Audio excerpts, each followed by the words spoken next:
Chief Medical Officer Dr. Hazel Laws gave information on Wednesday as it pertains to the quarantine procedures for returning nationals to St. Kitts and Nevis under COVID-19 guidelines. And so if you are overseas and you wish to return home, you must send a letter or an email of application to the Chief Executive Officer of SCASPA requesting same, and you provide the details of your charter, because I must say that our ports remain closed.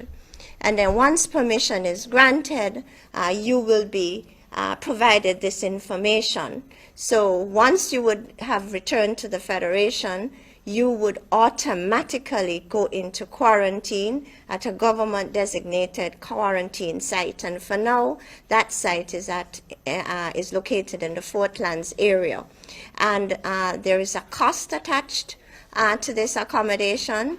You will be in quarantine for 14 days, and the cost for that duration is US $500 for 14 days. Yeah, please note the cost, US $500 for the 14-day period. And this cost is to be borne by the incoming traveler. Now, at the end of your quarantine period, that's day number 14, you will be sampled, and your sample will be sent to our local next generation lab for processing. Again, there is a cost to that. The cost is US $100. Now, part of that fee goes to Next Gen Lab for processing the sample. However, the rest covers the cost for the personal protective gear that must be worn by the health professional to take the sample, and then the sampling requires the use of a swab and a viral transport media. And so that fee covers the cost, the entire cost of sampling.